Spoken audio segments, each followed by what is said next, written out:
नाजरीन और पैनल में शुरा को हम क्रिश्चियन नेटवर्क की जानब से आपके मुताबिक में खुशामदीद कहते हैं। और मैं यहाँ ये भी कहता जाऊं कि बाज़ औक़ात जिस तरह हमारे टाइटल में आता है कि सैमसन जावेद और जावेद भट्टी साहब के साथ, तो इसमें मैं अपने तमाम मौजूदीन और देखने वालों को ये बताता जाऊं कि कुछ ऐसे मामलात भी होते हैं जो पर्दा स्क्रीन के पीछे काम करते हैं कुछ अफराद। इसी तरह हमारे जावेद भट्टी साहब भी स्क्रीन के पीछे जितने भी कॉन्टेक्ट्स होते हैं, मामलात होते हैं, मैटर होते हैं, उनको वो डील करते हैं। तो बाज़ का वो सामने नहीं आते। लेकिन आज का मौजू का मैं आगाज करता हूँ। आज का इंतहाई एहसास और तशवीशनाक इशू हमारे सामने है जबरन तब्दीली मजहब और नकाह। इस इशू को रोकना इंतहाई जरूरी है क्योंकि कराची और सिंध के शमाली इलाकों में सालाना 1500 से ज्यादा हिंदू लड़कियों को जो है वो जबरन शादी और तब्दीली मजहब करवाया जाता है। हिंदू लीडर्स और इसके साथ साथ जो इंसानी हकूक की तंजीमें हैं वो भी इसकी निशानदेही कर रही हैं। बहुत सारे हिंदू कम्युनिटी जो है वो पाकिस्तान छोड़ चुके हैं और कुछ कराची में हिजरत कर गए हैं, लेकिन ये मामला नहीं रुका। यहाँ तक नहीं कि सिर्फ ये जबरन तब्दीली मजहब और निकाह जो है वो सिर्फ हिंदू ही मुतासर हुए हैं। इसमें जो हमारे क्रिश्चियंस हैं वो ऑलरेडी इससे मुतासर हैं, क्योंकि पंजाब की एक कसीर आबादी जहाँ मसीही रहते हैं वो इससे सख्त परेशान हैं। और कराची भी इसी तरह है।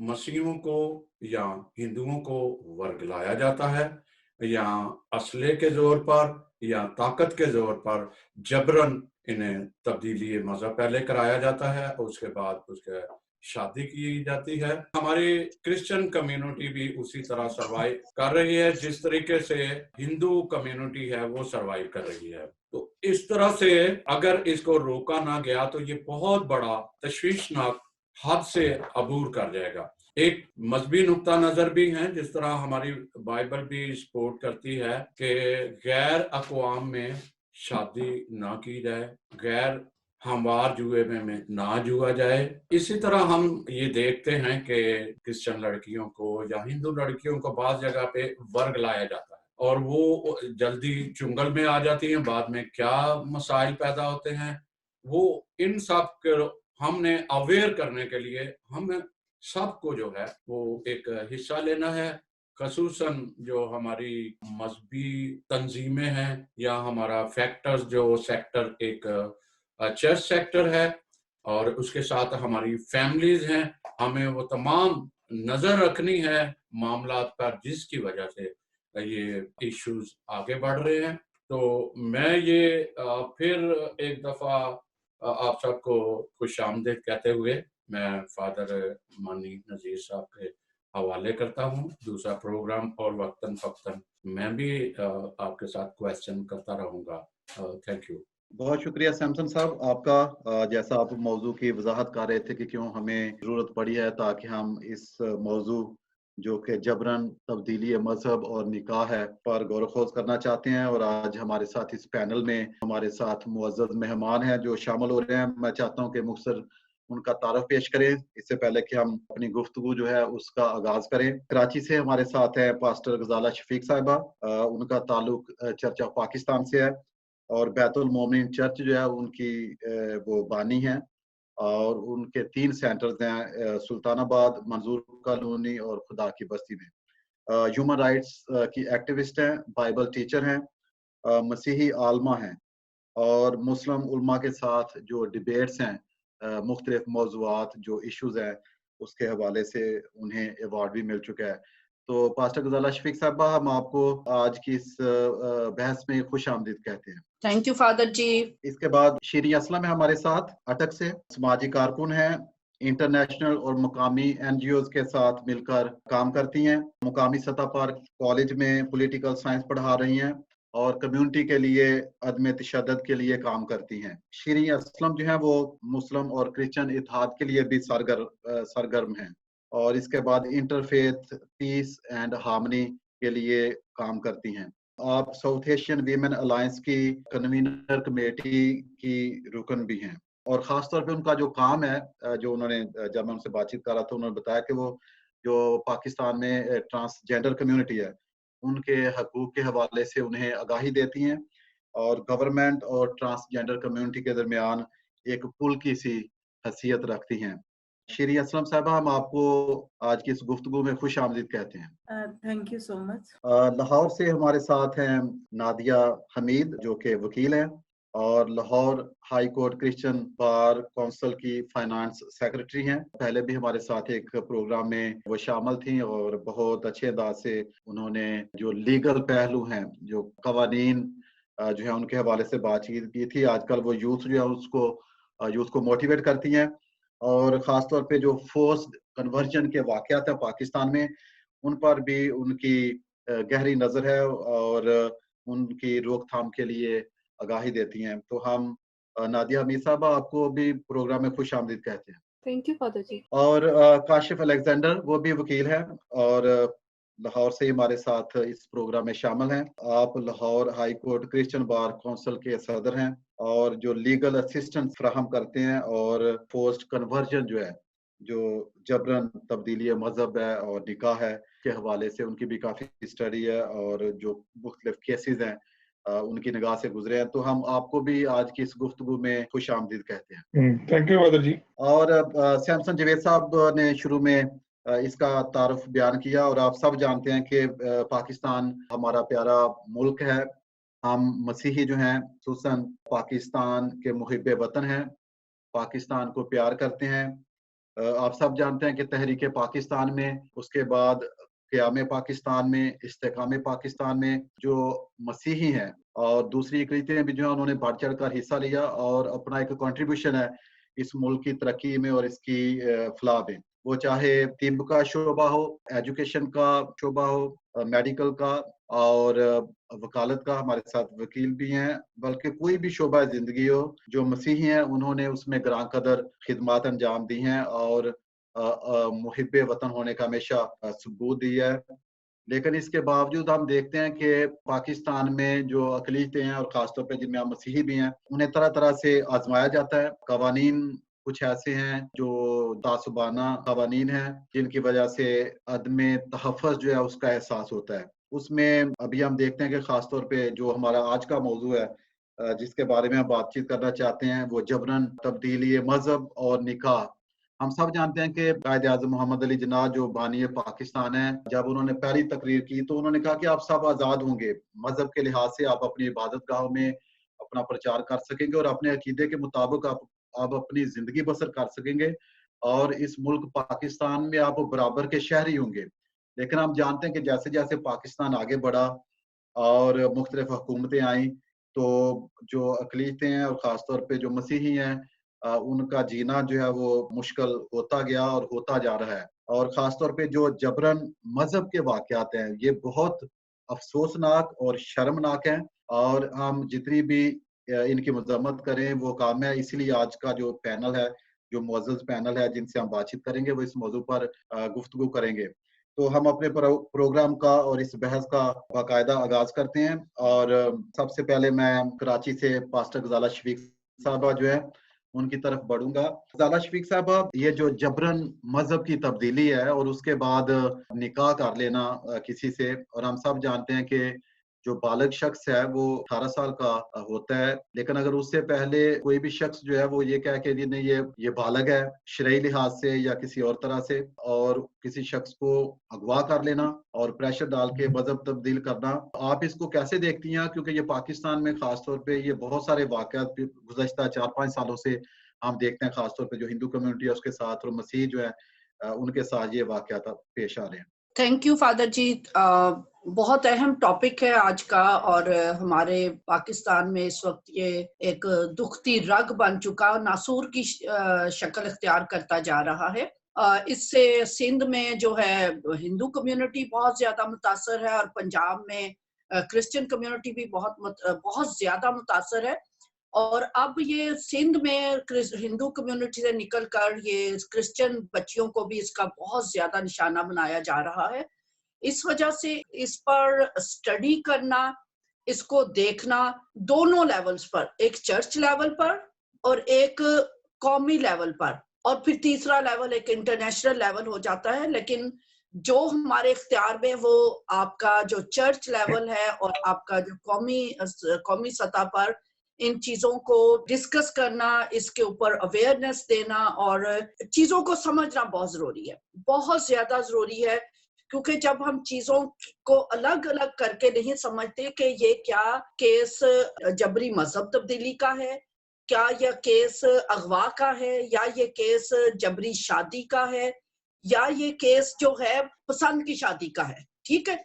जब तक हम चीजों को हर पहलू को अलग करके डिस्कस नहीं करेंगे, हमें नौयत नहीं समझ आती, हमें चीजों को फिर आगे प्रोसीड करने में भी मुश्किल पेश आ जाती है। खास तौर पे अभी जैसे कराची में इस वक्त बड़ा एक बर्निंग इशू बना हुआ है हुमा यूनुस का केस, जिसकी खास तौर पे 3 तारीख को जो प्रोसीडिंग्स हुई, जो कि इतनी शानदार प्रोसीडिंग्स हुई, और जो जजेस बैठे थे, खास तौर पर जो ऑनरेबल जज इकबाल कलोड़ो साहब, जो कि एक बहुत ऑनेस्ट और जहांदीदा और लॉ का माहिर जज है, बहुत शानदार उसकी जजमेंट्स हैं।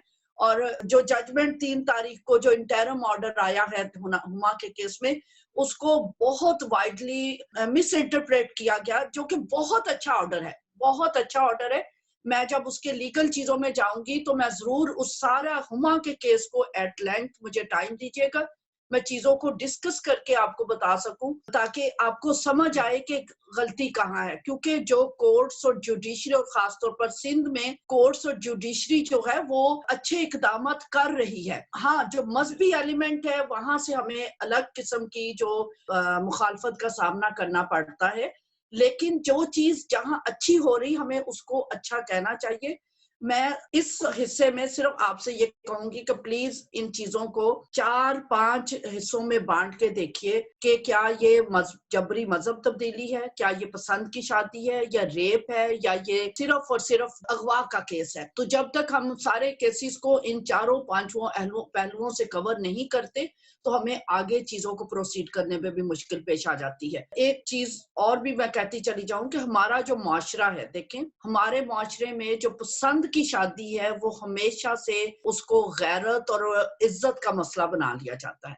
लेकिन जब ये मामला होता है कि 2 मुख्तलिफ मज़ाहिब के फरकीन आपस में शादी करना चाहते हैं, मैं दोबारा जोर दूंगी कि 2 मुस्लिम मज़ाहिब के फरकीन जब आपस में शादी करना चाहते हैं, तो वहां पर सिर्फ और सिर्फ मजहब कार्ड खेला जाता है। वहां इज्जत को, गैरत को, दूसरी चीजों को पीछे कर दिया जाता है और मजहब का कार्ड खेला जाता है। इसलिए सेंसिटिवली सारी चीजों को देखकर चलना है कि कहाँ क्या हो रहा है, और इसमें चर्च को अपना किरदार अदा करने की बहुत जरूरत है।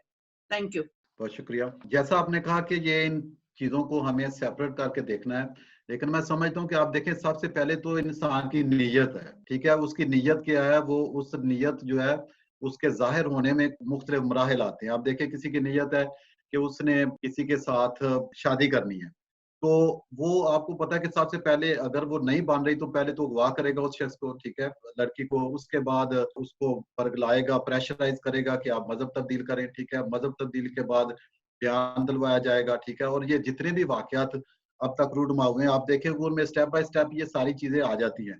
तो मैं समझता हूँ कि बेसिकली ये जो ब्रूटल इंटेंशन है, जो कि नीयत है, जब वो खराब होगी, उसमें फतूर होगा, तो बाकी सारी चीजें जो हैं वो गलत ही होंगी। तो अभी मैं शिरीन असलम साहबा की तरफ आना चाहता हूं, जो अटक से हमारे साथ शामिल हैं। आपने बताया कि आपका काफी ताल्लुक है मुस्लिम क्रिश्चियन इत्तेहाद के लिए भी आप काम करती हैं, और हामनी के लिए काम करती हैं, और खास तौर पे इंसानी हकूक के हवाले से और ट्रांसजेंडर जो कम्युनिटी है उसके लिए भी आप काम कर रही हैं। आप क्या समझती हैं कि हमारे मुआशरे में और खास तौर पे पाकिस्तान में क्या मुहरकात हैं कि जिससे खास तौर पे इस तरह के वाकयात जो हैं जिसमें जबरन मजहब की तब्दीली है और फिर निकाह है जो कि नहीं वाजिब या हो सकता उसको भी करना, और ये जो थ्रेट्स हैं, तो इनकी क्या वजूहात हो सकती हैं, क्या मुहरकात है? Thank you so very much father ji, और मैं तमाम पैनलिस्ट को सलाम पेश करती हूँ। और आज आपने मुझे इस पे बोलने का मौका दिया। और ये इस वक्त की नीड है, ये नीड बेस्ड बर्निंग इशू है। और मेरे ख्याल में आप लोगों ने जो सजेस्ट किया कि इस पे बात की जाए, कई दफ़ा तो मैं देखती हूँ हमारे जो पास्टर साहिबान हैं, चर्च के लोग हैं, वो इस पे बात भी नहीं करते। वो कहते हैं हमें मज़हब पे बात नहीं करनी है। बेशक उनकी बेटियों को उठा के ले गए या उन्हें जबरन उनका मज़हब तब्दील कर, लेकिन वो लोग बात नहीं करते हैं। आप शायद अटक के माहौल से जानते हैं कि बड़ा रिजिड सा एरिया है और यहाँ पे वैसे भी फीमेल्स का बाहर निकलना मायूब सा समझा जाता है। तो मैं जब एक्टिविज्म में आई, मैं सोशल एक्टिविस्ट हूँ और मैं इसी वजह से आई कि मेरे सराउंडिंग में कुछ जो बच्चियां थी, लड़कियां थी, उनका जबरन मजहब तब्दील किया गया और बाद में हमें ये बताया गया कि ये जबरन मजहब नहीं तब्दीला, इन लड़कियों ने अपनी किसी वजह से या इनके कोई लिंक्स थे, उस वजह से इन्होंने शादी। तो पता चला कि जी कुछ बच्चियों का मतलब 1 महीने के अंदर 4-5 बच्चियां कन्वर्ट हो गई हैं। तो मैंने फिर इस चीज़ पे स्टडी की, रिसर्च की, मैं चर्च से मिली, मैं लोगों से मिली, मैं कम्युनिटी में गई, तो मुझे पता चला गया कि कुछ मुहर्रिकात हैं ऐसे जिसमें हमारा अपना भी कसूर है। मतलब हम अपने बच्चों को वो चीज़ें समझाते ही नहीं है, बताते ही नहीं है कि ना हमवार जुए में हमने नहीं जीतना। इसके अलावा जी कुछ जी चीजें ऐसी होती हैं, जैसे हम लोग किसी को देख रहे हैं, किसी के पास गाड़ी है, अच्छा ड्रेस है, अच्छी चीजें हैं, तो हम वो सारी चीजों को देख के फैसिनेट भी हो रहे होते हैं सम टाइम। और हमारी जो सबसे बड़ी जो रुकावट है वो एजुकेशन ना होना हमारे पास। वो चर्च बेस्ड एजुकेशन भी नहीं होती है और एकेडमिकली भी हम इतने पीछे होते हैं कि हम अपने डिफेंड ही नहीं कर सकते। तो जब हम हर तरीके से वीक होते हैं जी जी तो कोई भी बंदा आके हमें हमारे ऊपर कब्जा भी कर सकता है और हमें कन्वर्ट भी कर सकता है और हमें उठा के भी ले जा सकता है। तो उस वक्त हम बड़ा सॉफ्ट टारगेट हो जाते हैं। तो मैंने हमेशा से मैंने कभी किसी को मजहबी तौर पे तालीम नहीं दी है। गो के मैं BTH हूँ, मैं MDiv भी करी हूँ, लेकिन मैंने कभी नहीं दी। मेरी ये कोशिश होती है कि मैं लोगों को पढ़ाई जो है, स्कूलिंग जो है, एकेडमिकली उनको मैं साउंड करवाऊं। और मैंने एजुकेशन पे काम शुरू किया और जी मैंने जी कोशिश की कि हम बच्चों को अपने बच्चों को स्ट्रॉन्ग घर से एक बुनियादी कॉन्फिडेंस दें। और जब वो बच्चे बाहर कॉन्फिडेंस का मुजाहरा करते हैं तो कोई उन्हें कुछ नहीं कह सकता। तो यही बच्चियों के लिए, हमारे लिए जो बच्चियां स्पेशली हैं, वो लोगों के घरों में काम करती हैं, उनके पास कोई जॉब नहीं होती, कुछ नहीं होता। जब काम करती हैं तो वो लोग उनको चीजें दे के, सम टाइम वो उनको गिफ्टिंग दे के अपनी तरफ कर लेते हैं और सम टाइम जबरदस्ती उनके ऊपर कोई चोरी का इल्जाम लगा के और फिर कहते हैं हम ये इल्जाम हटवा देंगे तो आप कन्वर्ट हो जाए या आप हमारे तरफ आ जाए या शादी कर लें, या जो भी उनकी जो भी डिमांड होती है वो पूरी करवाते हैं उनसे और एट द एंड वो फिर मजहब तब्दील कर लेते हैं। अभी हम इसके जो कानूनी पहलू है उनकी तरफ बढ़ते हैं और हमारे साथ काशिफ अलेक्जेंडर हैं और नादिया हमीद साहबा जो ये दोनों वकील हैं, तो उनकी तरफ हम बढ़ेंगे। काशिफ साहब, आप कैसे देखते हैं कि मरकज में भी और हम देखते हैं कि सूबाई सतह पे भी बिल मंजूर हुआ था, ठीक है, ये लॉ बना था कि किसी को आप जबरी तौर पे मजहब की जो तब्दीली है उसमें इन्वॉल्व नहीं कर सकते और इस तरह के वाकयात जो है पाकिस्तान में उनकी रोकथाम के लिए ये कानून है। तो आप क्या देखते हैं कि ये कानून तो है, लेकिन उसका जो जो पासदारी है, जो अमल दरामद है, वो कितना है और जितने लोग इसमें शामिल हुए हैं, जो करप्ट पाए गए हैं, उनको कुछ सजाएं मिली? सबसे पहले फादर जी आपका बहुत बहुत शुक्रिया कि आपने इस टॉपिक पे बोलने का मौका दिया। जो लीगल सूरत हाल है, जो कन्वर्जन है, it's not illegal in Pakistan. Conversion की अगर डेफिनेशन पे जाएं तो यहाँ पे पाकिस्तान में कोई भी कन्वर्ट हो सकता है Christian into Muslim, but Muslim into Christian convert होने के लिए सोशल इम्बागोज मौजूद है।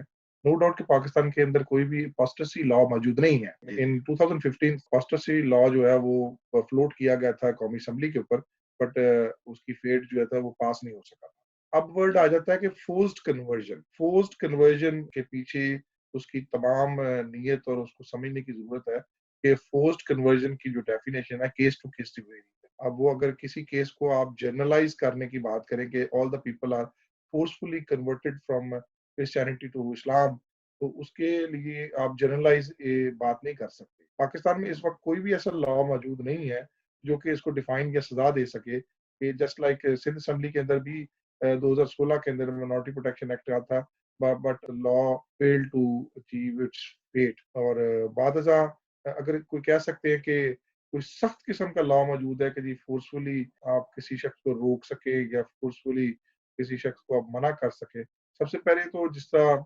मैडम गजाला ने भी बात डिस्कस की कि केस टू केस वेरी करता है, कि हमने ये देखने की जरूरत है क्या उसने पसंद से शादी की है। क्या अब जरूरी तो नहीं है कि अगर कोई फीमेल जो है या मेल है, अगर वो इंटरफेथ में है, मुख्तलिफ मज़ाहिब में है, क्या वो पाकिस्तानी माशरे में रहते पसंद नहीं कर सकते? क्या वो किसी और रीजन की वजह से शादी कर ली है? तो ये केस टू केस वेरी करता है। नो डाउट कि पाकिस्तान के अंदर खासकर पंजाब के एरिया में जो क्रिश्चियन कम्युनिटी है, मैं हिंदूज की बात नहीं करूंगा, क्रिश्चियन कम्युनिटी की जो बात करूंगा, उनको ये मसला जरूर दरपेश है। They are facing discrimination, bad discrimination, even के उसके अंदर अपने जॉब्स के अंदर भी है। और उनको बकायदा दावत दी जाती है कि आप नौकरी आपको दे दी जाएगी, आपको घर दे दिया जाएगा, लालच दिया जाता है और उनको मजबूर किया जाता है, नॉट फ्रॉम आर्गुमेंट्स, फ्रॉम लालच के जरिए कि वो कन्वर्ट हो। और पंजाब के अंदर ये बहुत ज्यादा मसला मौजूद है। और खासकर अगर देखा जाए तो मैं उसमें ऐड करूंगा जो फीमेल्स मुख्तलिफ घरों में काम करती हैं, वहाँ पे उनके जो मालकान है, दे ओपनली सेज है कि आप इस्लाम कबूल कर लो। और उनको ये नहीं कि दलील के जरिए या कन्विंस करके किया जाता है, जो कि हर मजहब के अंदर शामिल होने के लिए अगर कोई भी शख्स अपने मजहब की तबलीग करता है तो उसको हक तो हासिल है।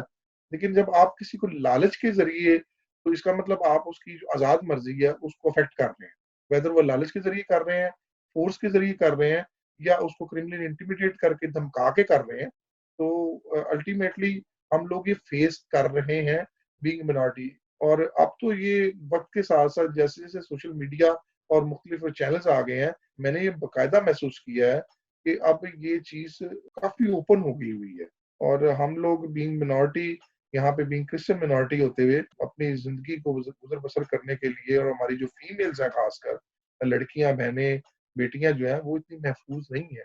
खासकर क्योंकि अब आजकल फाइनेंसिस का भी प्रॉब्लम है और वो पाकिस्तान लोग बाहर नौकरी के लिए निकलते हैं, but they are not safe. और ये माशरे के अंदर सिर्फ एक हवा मौजूद नहीं है, ये फैक्चुअली केसेस भी हो रहे हैं। लड़कियों को उठा लिया जाता है, लड़कियां अगर फैक्ट्रीज में काम करती हैं, लड़कियां जॉब्स पे काम करती हैं, तो कोई बात नहीं है कि उनको उठा लिया जाए और उनको जबरन इस्लाम कबूल करवा लिया जाए और बाद में कह दिया जाए कि जी देखिए वो शादी तो हुई हुई है ना। अब उसको लीगल प्रोसीजर में डाल के साबित करना कि उसकी मर्जी को आजादाना तरीके से वसूल किया, हासिल किया गया है, कि उसको डरा धमका के किया गया है, तो ये तो केस टू केस वेरी भी करता है।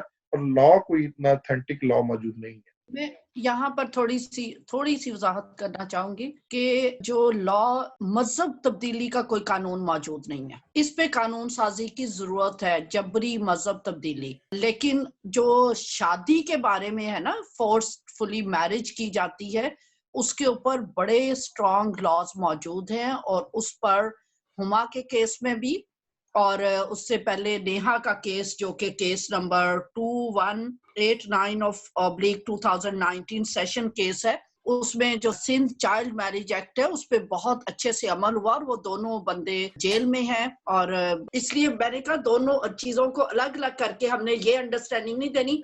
जो जबरी मजहब तब्दीली है इस पे कानून नहीं मौजूद। हाँ, शरई लॉ एक जो माशरे में एग्जिस्ट करता है वो है अपोस्टेसी का, कि वो इस्लाम से अगर कोई निकल के उधर चला जाए तो वो एक शरई लॉ जो है वो प्रैक्टिकल हो जाता है। लेकिन मैरिज के लिहाज से मैं इसलिए कहती हूँ कि अगला हिस्सा अगर आप मुझे दें, या पहले लाहौर से जो लीगल टीम है उससे बात कर लें, फिर मैं सिंध की जो लीगल पोजीशन है और क्या कवानीन है, और इस हुमा के केस को मैं पूरा एट लेंथ आपको डिस्कस करके चीजों को एक्सप्लेन कर दूंगी। मैं थोड़ा सा ऐड करना चाह रहा था, जहां तक मैडम ने अभी बात की है, कराची बेस्ड बात कर रही है केस के मुतालिक। नो डाउट शादी के मुतालिक जो है पीपीसी में लॉ मौजूद है, और बड़े फोर्स लॉ जैसे 498 बी मौजूद है, 496 डेफिनेशन है, और 497 के अंदर भी, और इसके अलावा 498 जो मौजूद है, लॉ मौजूद है regarding forcefully converted for the purpose of the marriage, but it is not a specific criteria. आप कह सकते हैं फोर्स कन्वर्जन एक वास्ट डेफिनेशन है, और उस वास्ट डेफिनेशन के अंदर वो सोसाइटी के मुख्तलिफ जो अफेक्टेड मैटर्स हैं वो भी डिस्कस करने की जरूरत है।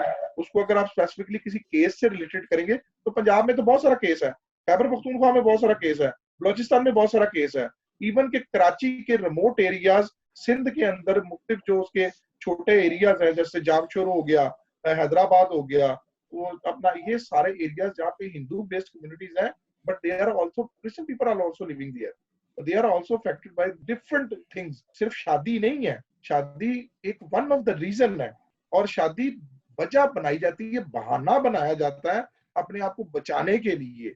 और अक्सर बच्चियां जो हैं वो 16 साल 17 साल की हैं। अब क्रिश्चियन मैरिज एक्ट के तहत कोई भी लड़की 18 साल से नहीं है शादी हो सकती, बट इस्लाम के अंदर 13 साल की शादी हो सकती है, 14 साल की भी बच्ची की शादी हो सकती है। हम यहाँ पे बहुत सारे केसेस के अंदर यहाँ पे पेश होते हैं। हमारे पंजाब के अंदर लाहौर हाई कोर्ट के अंदर किसी जजमेंट में आ जाता है कि बच्ची जो 14 साल की है, जो वो सुआ जुरिस है और उसकी शादी हो सकती है, लेकिन किसी ने कुछ और वर्जन कोर्ट के आ जाते हैं। इसलिए ये केस टू केस वेरी करता है। शादी एक बहाना है बचने का, इसके लॉ जरूर मौजूद है, लेकिन ये बड़ा जबरदस्त किस्म का बहाना है कि लड़की को अगवा किया जाता है, वो अगवा जायदाद के लिए हुई हो, वो अगवा किसी भी रीजन की वजह से हो, बदला लेने के लिए हुई हो, या चौधरी साहब ने अपने इलाके के क्रिश्चियन कम्युनिटी के लोगों को सबक सिखाना हो और उस बच्ची को गायब कर दिया जाए। उन्होंने बाद में आखिरकार जना के पर्चे से भी तो बचना है ना, उसके लिए फिर डॉक्यूमेंट्स तैयार होते हैं और वो फिर अल्टीमेटली इस्लामिक उसमें चेंज किया जाता है। ये फैक्ट हम पंजाब वाले लोग छोड़े, ये तमाम दूसरे अजला के दूसरे सूबों के लोग भी इस चीज को फैक्ट करते हैं। ये हम यहाँ पे बैठे जनरल डिस्कशन कर रहे हैं, लेकिन अगर लॉ बेस्ड डिस्कशन करें तो लॉ तो मुमकिन नाक है, उसको आप जिस तरफ भी मोड़ेंगे एज पर सिचुएशन वो मुड़ जाएगा। हाँ, जनरल प्रिंसिपल जरूर अवेलेबल है पाकिस्तान पीनल कोड के अंदर, सीआरपीसी के अंदर बिल्कुल जनरल प्रिंसिपल मौजूद है, हदूद लॉ के अंदर जनरल प्रिंसिपल मौजूद है, बट क्या ये फैक्ट की बात नहीं है कि हमारी सोसाइटी के अंदर हम लोगों को इस चीज का सामना करना पड़ता है और शादी एक बहाना होता है अपनी जात को किसी बड़े सजा से बचने का। इवन के हिंदू मैरिजेस के उस वक्त हिंदू मैरिज एक्ट मौजूद नहीं था, सिंध ने पास किया, लेकिन अब हिंदू मैरिज एक्ट की मौजूदगी में या सिख फैमिली की अभी रिसेंटली वाकया सिख फैमिली का भी हुआ है, गवर्नमेंट ने बीच में इंटरवीन किया, बच्ची को वापस कराया गया। लेकिन कभी ऐसा हुआ है कि कोई क्रिश्चियन बच्ची जो घरों में काम करती हो और उसको वहां से फोर्सफुली माँ बाप उसको छोड़ के गए हो काम करने के लिए, और अचानक जब वो उसको मिलने आए तो पता लगता वो घर वाले उनको मिलने नहीं देते और ये कहते हैं कि बच्ची कन्वर्ट हो गई है, तो वहां पे किस गवर्नमेंट ने आके उसको बाजियाब करवाया? Most affected community, largest community is Christian and they are the most affected community. इसलिए आप उसको ये नहीं कह सकते कि सिर्फ शादी का एक केस देख लें और उसमें अच्छी जजमेंट आ गई है। जजमेंट तो यहाँ पे रोज आती है, क्या हमारी सोसाइटी में हम इससे अफेक्टेड नहीं होते? इसको मैं इसलिए थोड़ा सा क्लियर करना चाहता। PPC is available, PPC is applicable, even के अब तो कबायली इलाके जो कि अपना पहले कबायली इलाके शामिल नहीं थे, उन्होंने अब कबायली इलाकों को भी उसके उसका सुप्रीम कोर्ट का और फंडामेंटल राइट्स का एप्लीकेबिलिटी हो गई है, तो लेकिन माशरे के अंदर तब्दीली की भी जरूरत है। Thank you. यही मैंने कहा था कि हमें चीजों को सेग्रीगेट करके देखने की जरूरत है, क्योंकि फोर्स्ड कन्वर्शन जो है एक बहुत घिनौना रूप इख्तियार करती जा रही है पाकिस्तानी माशरे में। इसमें ना 4 बच्चों की माँ महफूज है, कराची में इसका बहुत बड़ा केस चला, साइमा शमाउन अकमल 3 बच्चों की माँ, 35 पोलियो वर्कर जिसको ले जाया गया। आपको इस्लामाबाद का वाकया नहीं भूला होगा, वहां भी उस खातून का नाम साइमा था और 2 बच्चों की माँ जिसको फोर्सफुली कन्वर्ट किया गया। और अभी ये लड़कियां ही नहीं है, देखें लड़कियों के साथ जो कुछ ज्यादतियां हो रही है हमें उसको भी देखना है। कोयटा में अभी जो रिसेंट वाकया हुआ है, जो पास्टर शाहिद है, उनका बेटा इमानुएल 15 साल का बच्चा है, उसको फोर्सफुली कन्वर्ट कर दिया गया और जब उसे कोर्ट में पेश किया गया है तो 50 मौलवी साहिबान साथ हैं। यानी एक जो मजहबी एलिमेंट है वो इन चीजों को बहुत ज्यादा अफेक्ट करता है। तो इस वजह से हमें देखना है एक फोर्स कन्वर्शन पे एक कानून साजी की जरूरत है। जिस तरह चाइल्ड मैरिज एक्ट सिंध में है, 18 साल से छोटी बच्ची शादी अगर की जाती है उसकी तो वो क्रिमिनल एक्ट है, और उसमें सजाएं भी हुई हैं, और उसमें हुमा के केस में भी होपफुली अच्छा आएगा। 3 तारीख को अच्छा आया, मैं वो ऑर्डर भी पढ़ना चाहूंगी जब आप हुमा के केस पर आएंगे। नादिया साहबा, एक तो इन्होंने कोयटा के बात भी की, वो लड़के को बल्कि वहां पे मदरसे में ले गए हैं।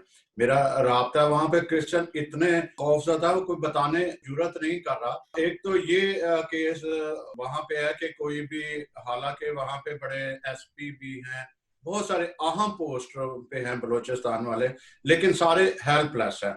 एक तरफ हम जो है वो लॉ को भी देखते हैं, दूसरी तरफ हम शरई लॉ को भी देखते हैं। तो ये हमारे लिए जो आप स्पेशल जो वकला हजरात है उनको कितनी दिक्कत आती है, इसको भी आप मद्देनजर रखें और बात करें कि क्या मुश्किलात पेश आ रही हैं और कैसे सद्देबाजी कैसे किया जा सकता है। मैं इस क्वेश्चन का आंसर कुछ 2 हिस्सों में दूंगी। आपने पहले बात की कि जो कोयटा का वाकया है, कोयटा का तो अभी एक हाईलाइटेड वाकया है पंजाब के अंदर, लाहौर के अंदर। लाहौर तो एक बड़ी मेट्रोपॉलिटन सिटी है, यहाँ पे भी इस तरह के वाकयात बहुत ज्यादा हो चुके हैं कि फीमेल्स के तो केसेस बहुत ज्यादा हाईलाइट हम कर देते हैं, क्योंकि हमारे सोशल मीडिया, हमारी एनजीओज जो है इन चीजों को काफी ब्लूम करती हैं।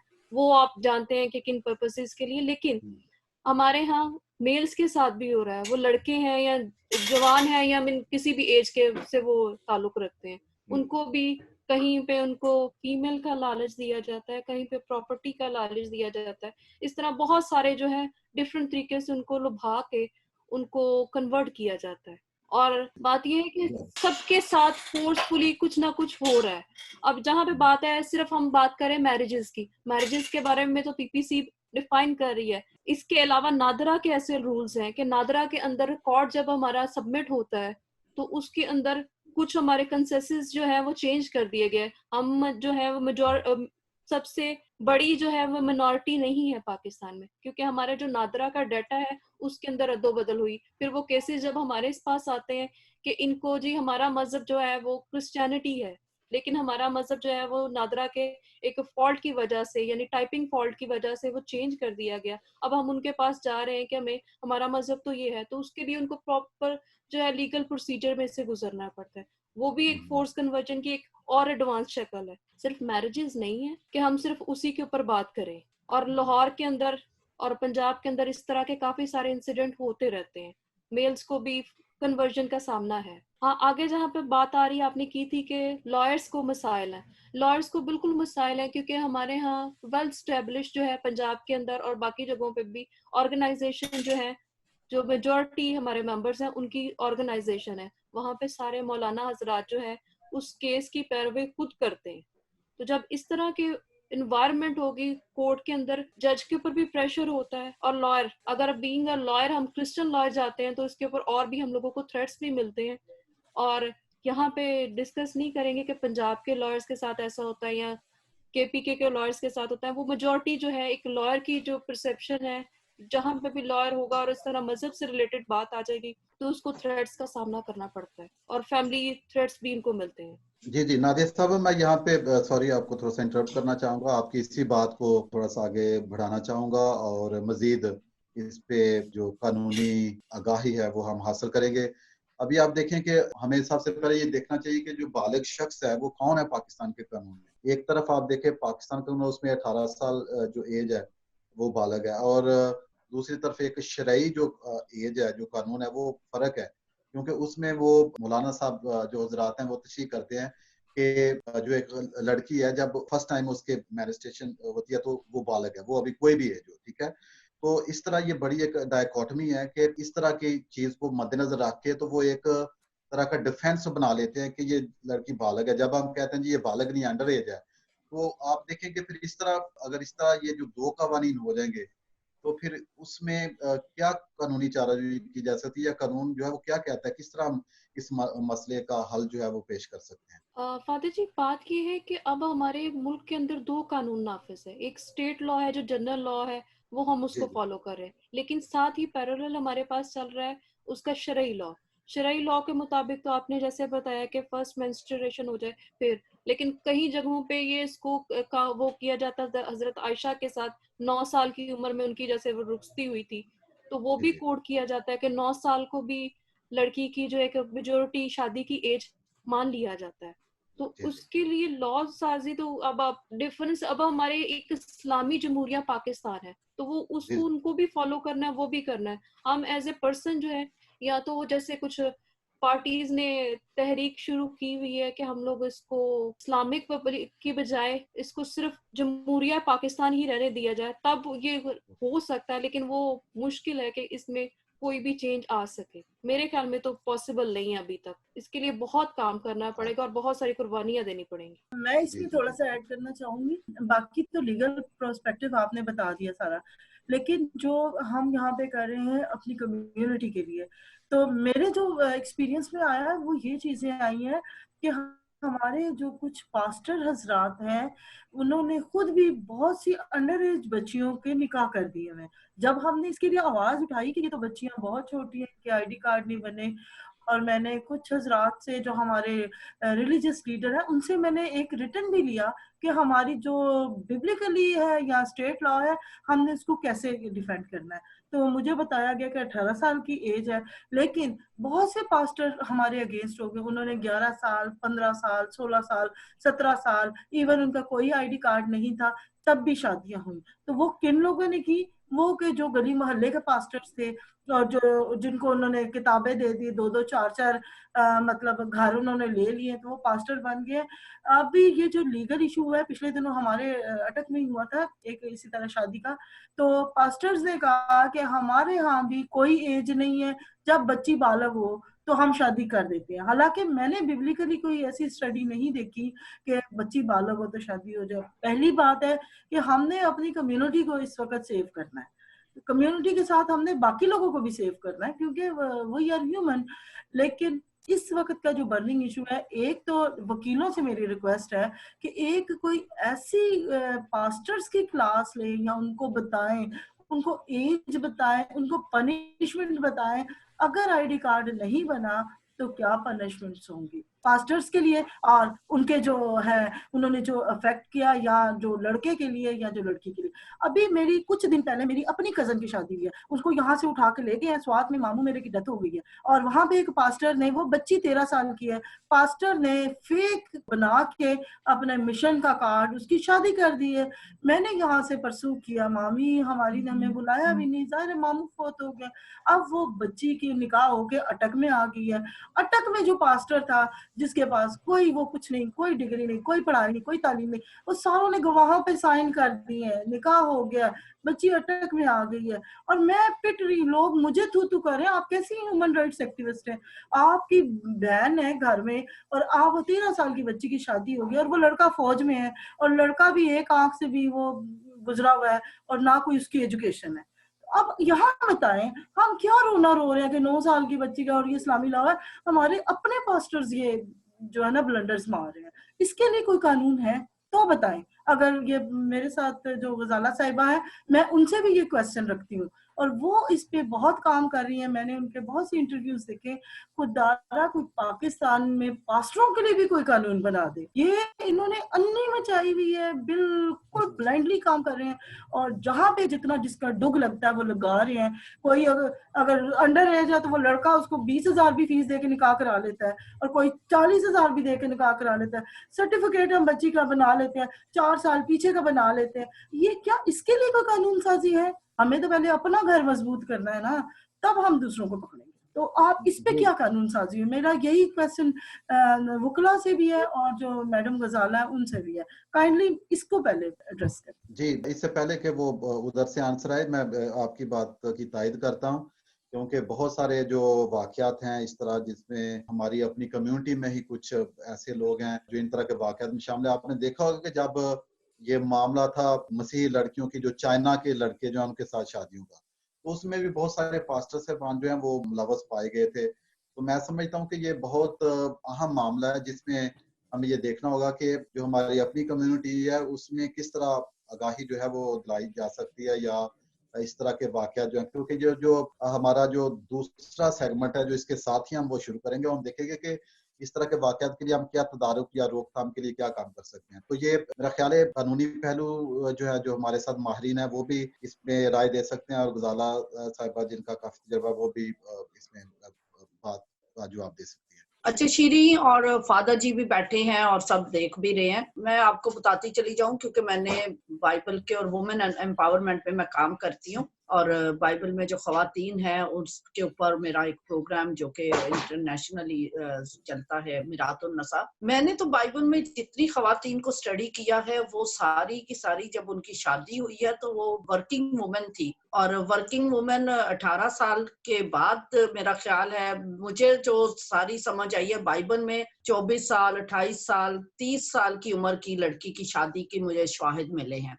इसलिए ये जो कानून है अगर वो पादरी साहिबान करते हैं तो वो गली के पादरी हैं जो बाकायदा बड़े चर्चिस हैं, चर्च ऑफ पाकिस्तान है, कैथोलिक चर्च है और ARP चर्च है, प्रेस्बिटेरियन चर्च है, उनमें एक सेटल्ड लॉ है और 18 साल से शनाख्ती कार्ड के बगैर और लेटर ऑफ फ्रीडम जो है उसके बगैर नहीं होती। इसलिए आपकी बात सही है कि पादरियों की भी इस्लाह की जरूरत है और पैसे के लिए वो कुछ भी गलत कर देते हैं। तो ये वो पादरी हैं जो पादरी नहीं है, पेट के खादम हैं। तो अब मैं क्या करूं, मैं तो बहुत बात करती भी और अभी भी करूंगी कि शादी जो है वो कम अज कम 24 से 30 साल की उम्र के दौरान करनी चाहिए। इससे पहले शादी मत करें और ना बाइबल में मुझे इसका कोई सबूत मिलता है कि छोटी बच्ची की शादी की गई हो।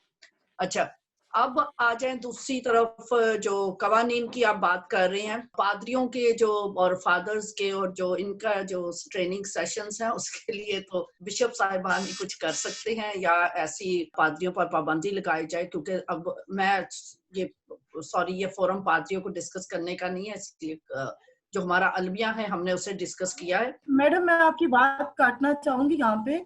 मैं पास्टर्स के नहीं, मैं कानून के मुताल्लिक पूछना चाह रही हूँ, क्योंकि जब कानून लोगों के लिए बनता है, यहाँ पे अगर अंडर एज कोई कन्वर्ट हो जाती है तो उसके लिए दूसरे बंदे को एक मिसाल बना के दिया जाता है कि ये भी तो अंडर एज थी, ये तो 14 साल की बच्ची, इसकी शादी होगी।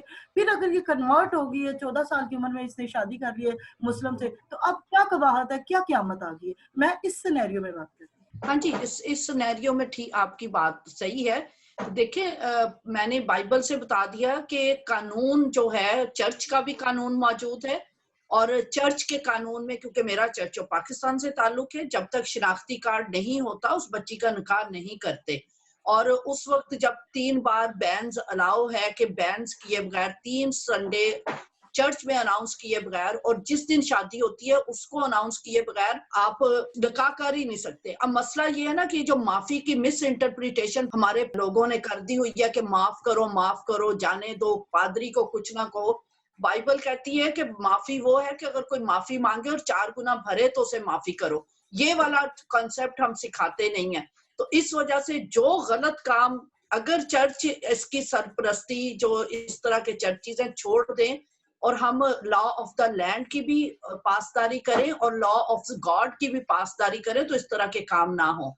तो मैं तो बहुत सख्ती करती भी हूँ और बात भी करती हूँ और अभी भी करूंगी कि खुदारा चर्चिस को रिवाइज करने की जरूरत है और अपने पादरियों को रिफ्रेशर कोर्सेज करवाने की जरूरत है और कवानीन पर अमलदारी उनकी भी पूछ-गूछ होने की जरूरत है। अकाउंटेबिलिटी उनके लिए भी होनी चाहिए। ये नहीं है जिसका मर्जी जो मर्जी निकाह कर देता है, जिस तरह मर्जी निकाह कर देता है, जो झूठे सच्चे कागजात बनाकर ये सब हो रहा है। लेकिन आज हम जिस इशू को बैठे हैं कौमी सतह पर, जो मजहबी हमें चीजें बर्दाश्त करना पड़ती हैं, जो मजहबी फोर्स कन्वर्शन है और फोर्स मैरिजेस हैं, उस पे अगर हम कौमी देखिए, हमें दोनों तरफ से परेशानी का सामना है। कम से कम जो हमारी जो बच्चियां इसका विक्टिम बनती हैं, अभी तो सिंध में भी बहुत ज्यादा क्रिश्चियन बच्चियों पर तो अब बहुत ज्यादा निगाह, क्योंकि क्रिश्चियन बच्चियां हर संडे उन्होंने चर्च जाना होता है और गली के और मोहल्ले के लोग जो हैं वो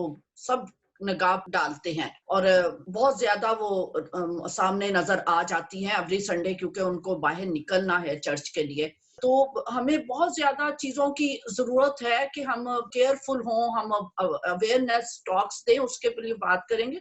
लेकिन मैं अभी बात कर रही हूँ कि लॉ ऑफ द लैंड जो है, क्योंकि ये जो बच्चियां उठाई जाती है ना, उसको जब तक हमारे पादरी साहिबान, हमारे जो लीगल टीमें हैं, जो हमारे ह्यूमन राइट एक्टिविस्ट हैं, सोशल एक्टिविस्ट हैं, वो चीजों को नहीं समझते तो हम कानूनी तौर पर भी किसी को हम इंसाफ नहीं दिला सकते। सिंध का मैं आपको बताऊं, जो चाइल्ड मैरिज एक्ट है, सिंध चाइल्ड मैरिज एक्ट, वो 18 साल से नीचे किसी भी बच्ची का जो निकाह है उसको वो रेप के उसमें लेता है। ये बहुत अच्छे से डिफाइन किया हुआ है। इसमें जो पीपीसी, जरा प्लीज इनको नोट भी कर ले, सिंध के जो ह्यूमन राइट एक्टिविस्ट हैं, जो सोशल और जो इस वक्त इन केसेस को देख भी रहे हैं, कि जो 376 पीपीसी है उसके साथ जो 375/5 पीपीसी जो कि 2006 में अमेंडमेंट आई थी, उसके मुताबिक अगर कोई भी लड़की 18 साल से नीचे है, उसको शादी के नाम पर चाहे लड़की की रजामंदी शामिल भी है, इसको जरूर सोच देख ले। जैसे हुमा के केस में कहा जा रहा है, हुमा तो है ही 14 साल की बच्ची, लेकिन कानून क्या कहता है, अगर लड़की की मर्जी शामिल भी है, जो आप यहाँ बात हुई जी पसंद होती है, बात पसंद की नहीं है। अगर आपका बच्चा 15 साल का बच्चा कहेगा कि मुझे जो है नंगा फिरना पसंद है, तो आप उसकी पसंद की उसे इजाजत दे देंगे? नहीं, कभी नहीं देंगे। उसको आप बताते हैं कि अच्छा बावकार ड्रेसिंग कैसे करनी है। तो कानून ये है कि 18 साल से नीचे जो लड़की शादी की जाएगी, चाहे उसकी मर्जी भी शामिल है, तो भी वो रेप के जुमरे में आता है। और 18 साल से ऊपर जो बच्ची है वो शादी करेगी, और अगर उसकी मर्जी शामिल नहीं है तो वो अडल्ट्री के जुमरे में आता है। इसलिए ये कह देना जी बच्ची की, इसमें दुर्गा जो है इंटीरियर सिंध में वो शिकार बनी, बहावलपुर में सदफ का केस हाईलाइट हुआ। अभी थोड़े से हमारे क्रिश्चियंस जो हैं अपने केसेस को रजिस्टर्ड करवाने लगे हैं, वरना तो हमारे क्रिश्चियन तो बोलते ही नहीं है उनकी बच्चियों के साथ क्या क्या कुछ हो जाता है। इस वजह से थोड़ा सा भी हिंदू बहुत शोर मचाते, वो अपनी बच्ची का कोई केस अननोटिस नहीं जाने देते। अब थोड़ा सा क्रिश्चियंस ने केसेस को, मैंने बहुत से केस देखे, जाकर भी बात की कि खुदारा आप ना इसको एफआईआर ना कटवाए, लेकिन आप सिर्फ और सिर्फ थाने में एक एप्लीकेशन दे दें ताकि रिकॉर्ड पर आ जाए। हमारे क्रिश्चियन पेरेंट्स वो एप्लीकेशन देने के लिए भी तैयार नहीं होते, इतना खौफ है। खुदा इस खौफ से निकले। जो मैं सिंध का मैं बता रही हूँ कि बहुत से केसेस हैं उसमें वो इंसाफ भी मिल रहा है। सिंध मैरिज एक्ट जो है उसको अप्लाई भी किया जा रहा है, उसके तहत जजेस जो फैसला भी दे रही हैं। और ये जो हुमा का केस जो 3 तारीख को जो जजमेंट आई है, इंटरिम जजमेंट आई है, वो बहुत अच्छी जजमेंट आई है। उसको पता नहीं क्यों मिस इंटरप्रेट कर दिया गया कुछ मुफाद परस्त अनासर ने, जुडिशरी को और वकला को बदनाम करने के लिए बार को, लॉ कोर्ट को, तो इस किस्म की बात कर दी। वो जो बहुत अच्छी जजमेंट आई है 3 तारीख की, मेरे पास है, अगर आप कहते हैं तो मैं वो पढ़ के भी सुना देती हूँ और उसको एक्सप्लेन भी कर देती हूँ, क्योंकि इस वक्त बहुत ज्यादा उस पे बातें हो रही हैं और एक खौफ लोगों के ज़हनों पर छा गया है। ये जजमेंट जो 3 तारीख की, मैं उसे पढ़ के आपके पास शायद मैंने भेजी भी थी। यहाँ learned AAG has filed comments on behalf of respondents number 5 and 6. No one is present on behalf of the petitioner. IO submits that alleged abductee has been shown aged about 14 years in the FIR. As such, he needs some time to get her age verified. Petitioner is directed to join investigation for above purpose. ये बहुत अहम चीज है। अभी तो सही चीज अब आई है, क्योंकि वो बच्ची 14 साल की है और जो आईओ है, जो इन्वेस्टिगेशन ऑफिसर है, उसने कोर्ट से इल्तिजा की है कि मुझे टाइम दिया जाए कि इसका बोर्न ऑसिफिकेशन टेस्ट यानी एज डिटर्मिनेशन टेस्ट करवाया जाए, ताकि पता चले कि ये बच्ची 14 साल की है। और मैं बताती चली जाऊँ, हमारे पास सफिशिएंट एविडेंस है उनके पेरेंट्स का। जो ये निकाहनामा है, ये सर्टिफाइड निकाहनामा है। 2004 में वालिदैन की शादी हुई है, 2004 में वालिदैन की शादी हुई है, और फिर उसका डिस्चार्ज सर्टिफिकेट हॉस्पिटल से, फिर उसका स्कूल सर्टिफिकेट, फिर उसका नादरा की चीजें, सारा कुछ रिकॉर्ड पे मौजूद है। अब ये जो अच्छी बात आई है वो ये है कि अब उसको, ये पेटिशनर इस केस में वो लड़की खुद है, हुमा पेटिशनर बनी हुई है, उसको सामने ही नहीं लाया जा रहा। अब कोर्ट ने डायरेक्ट किया है कि पेटिशनर हुमा सामने आए, इन्वेस्टिगेशन को ज्वाइन करे, ताकि उसका एज डिटर्मिनेशन टेस्ट, जिसको ऑसिफिकेशन टेस्ट कहा जाता है, वो किया जा सके, ताकि ये जो इब्हाम है ये खत्म हो। जब वो 14 साल की साबित हो जाएगी एज डिटर्मिनेशन टेस्ट से, उसके ऊपर Sindh child marriage act apply होगा और उसको वालिदैन को दिया जाएगा। पहले भी इसको मिस हैंडल किया गया इस केस को। अभी भी खुदारा इकबाल कलोड़ो साहब बहुत अच्छे जज हैं और सिंध जुडिशरी ने और वकला ने कोई बहुत अच्छे अच्छे फैसले दिए भी हैं। अभी भी जो एक केस महक कुमारी का केस है, वो हिंदू बच्ची है, उसमें भी कोर्ट ने कोई गलत फैसला नहीं दिया। मजहबी एलिमेंट्स बाहर शोर कर रहे हैं कि अगर उस बच्ची ने कोर्ट में आकर कहा कि मुझे वालिदैन के साथ जाने दिया जाए, अगर इस पर इम्प्लीमेंट हुआ तो हम ईंट से ईंट कोर्ट का बचा देंगे। असल में हमें आइडेंटिफाई करना है कि हमारा किन कुव्वतों के साथ हमारी जंग है।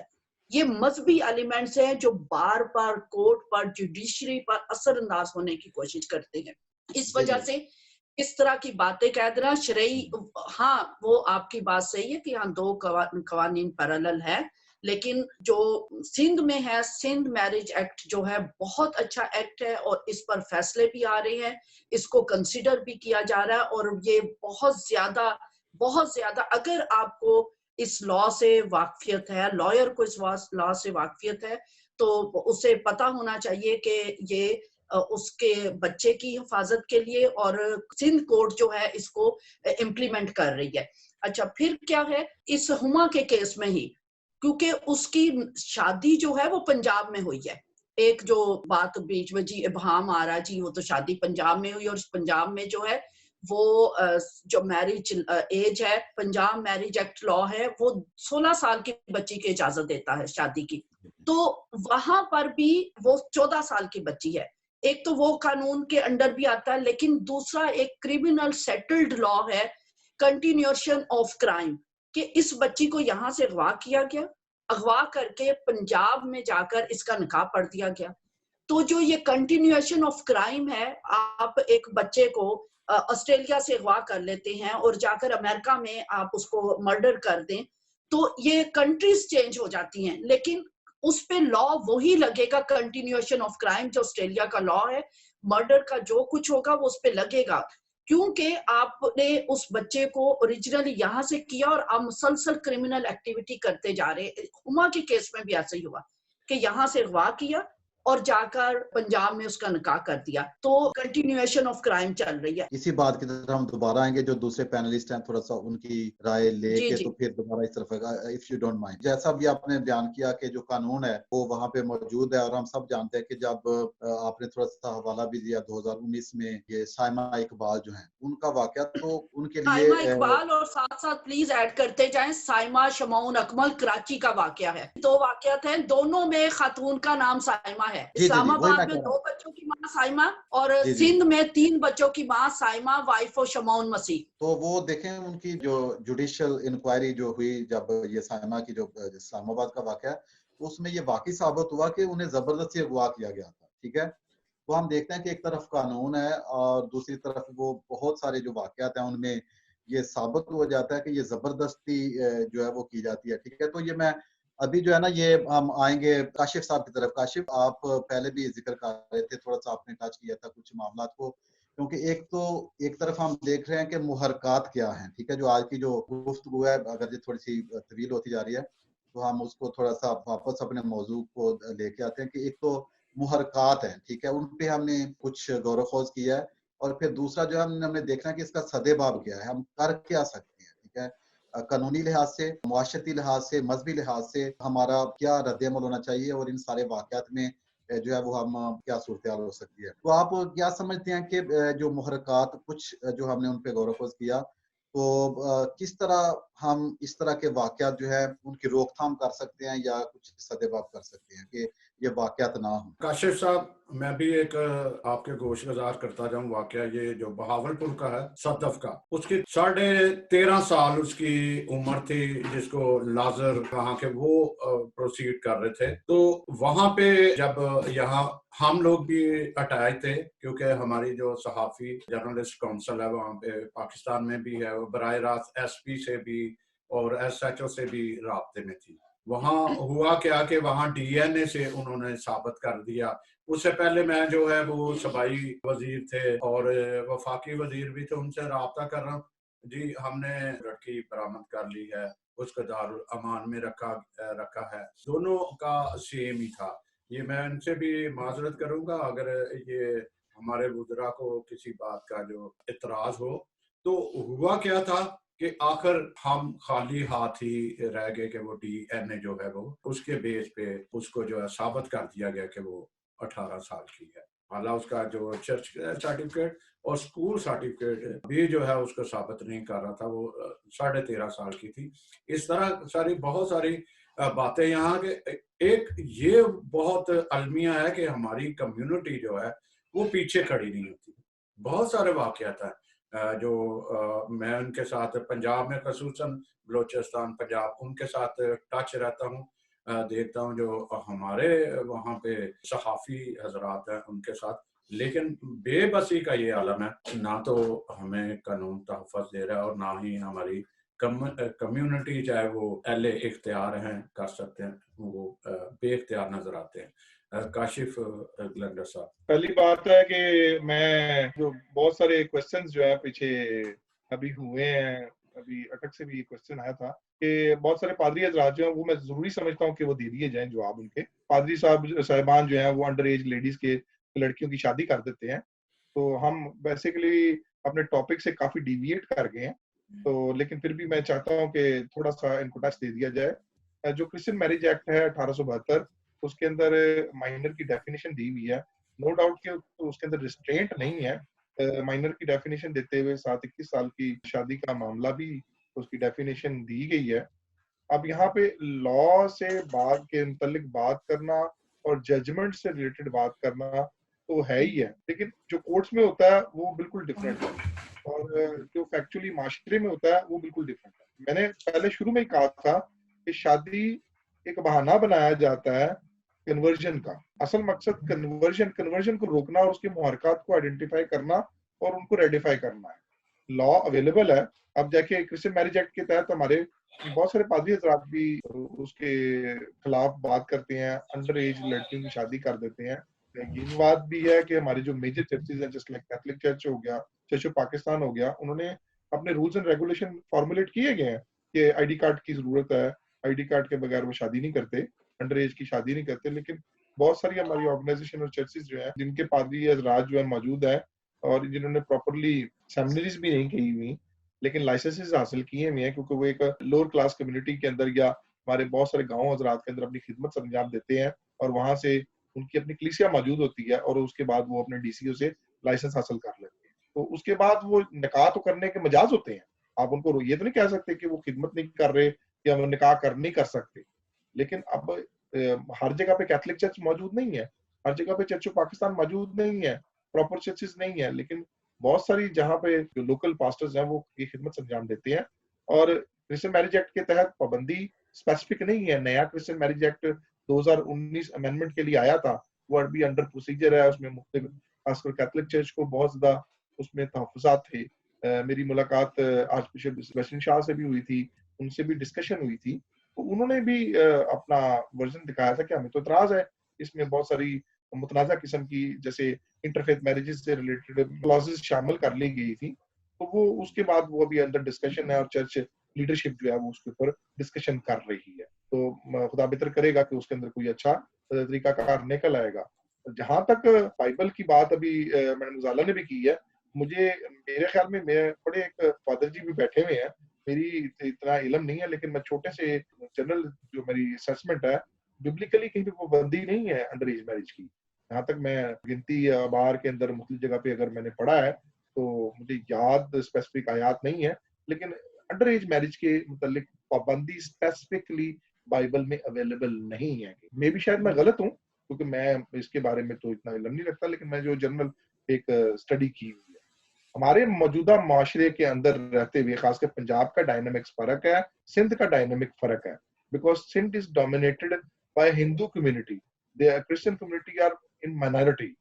वहाँ के डायनामिक्स फर्क है, बलोचिस्तान के डायनामिक्स फर्क है। अभी जो बात भावलपुर के केस की बात की है, वहाँ पे हमारे मेंबर हैं क्रिश्चियन लॉयर एसोसिएशन के क्लासेस चला रखा था, वो केस किया था, क्लासिफिकेशन टेस्ट हुआ। आपको पता है कि जब लड़की अगर आप बरामद भी कर लेते, सबसे बड़ा इशू यह है कि अगर आप उस क्लासिफिकेशन टेस्ट के ऊपर आप अंडर कस्टडी भी ले आते, तो वहां पे सबसे बड़ा क्वेश्चन ये आना था, whether she change that religion at her own consent और बाय फोर्स। आपको उसके लिए आपको उसको दारुल ईमान भिजवाना था आजाद मर्जी के लिए, दैट शी विल डिसाइड।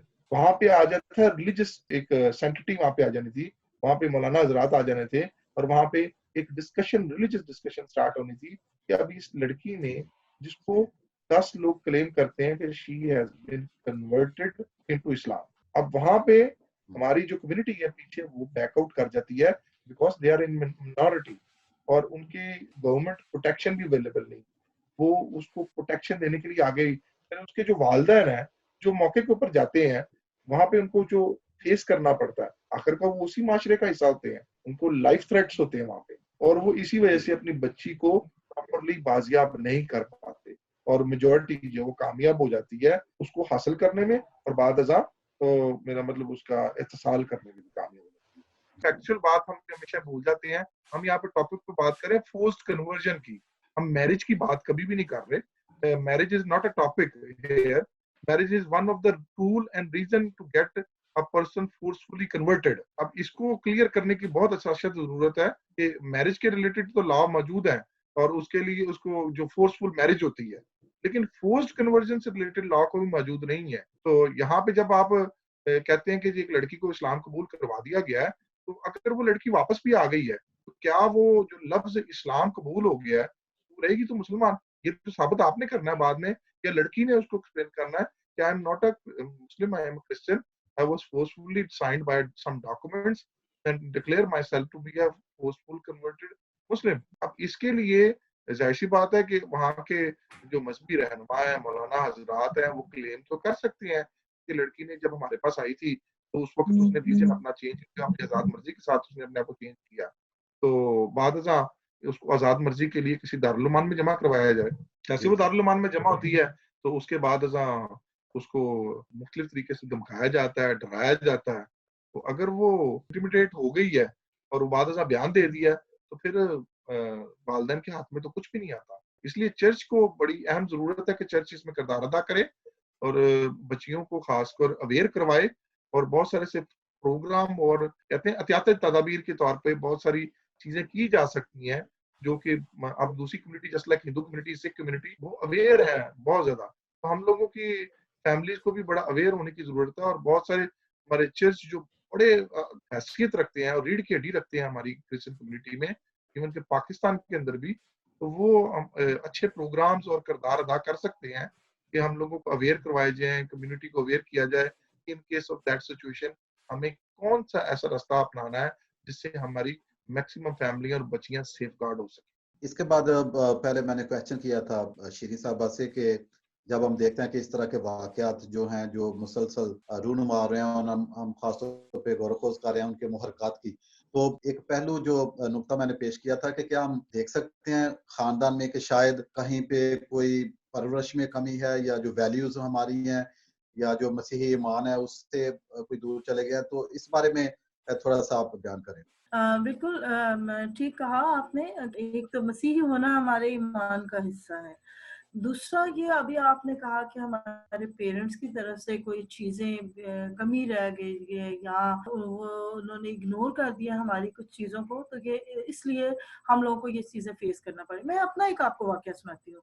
मैं काफी यंग थी और मैं एक हेल्थ का एक कोर्स कर रही थी, तो मेरा नाम आया। जब मेरा वो कार्ड बन के आया तो उसके ऊपर लिखा हुआ था शिरीन असलम दुख्तर मोहम्मद असलम। हालांकि वो उस वक्त मुझे इतना पता भी नहीं था, लेकिन क्योंकि वो आप वाली बात है कि हमें घर से इतना स्ट्रॉन्ग किया गया था कि हमें ये चीजें समझाई गई थी। मैं फौरन गई अपने क्लर्कल ऑफिस, मैंने कहा जी मेरे अब्बू का नाम तो असलम परवेज है, आपने मोहम्मद असलम क्यों लिख दिया? वो कहते जी हम तो ये लाहौर भेज चुके हैं और यहाँ यहाँ भेज चुके हैं। मैंने कहा आपने जिधर भी भेजा है इस नाम को करेक्ट करें, क्योंकि मेरे अब्बू का नाम असलम परवेज है, दैट्स इट। अच्छा, इसके बाद उन्होंने, मेरे एग्जाम्स हुए, फिर भी नाम चेंज नहीं हुआ। फिर मैंने एक एप्लीकेशन दी, मैंने प्रिंसिपल को कहा कि मैं आपके ऊपर केस करवाऊंगी अगर आपने मेरा नाम डॉक्यूमेंट्स में चेंज ना किया तो।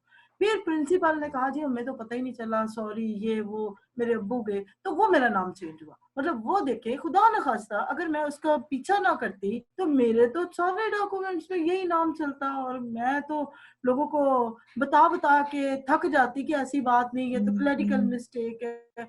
हम ना इन चीजों को बॉदर ही नहीं करते। पिछले दिनों एक वाकया हुआ नादरा में, जैसे अभी किसी ने डिस्कस भी किया था, नादरा में जब वो एंट्री हुई है, उन बंदों का नाम के आगे मोहम्मद लिखा गया। अब वो बच्चों का आईडी कार्ड बनना था, उन्होंने मुझे बुलाया, कहते जी साडा ते ये मोहम्मद लिखा हुआ है और ये कहते हैं आप मुस्लिम है।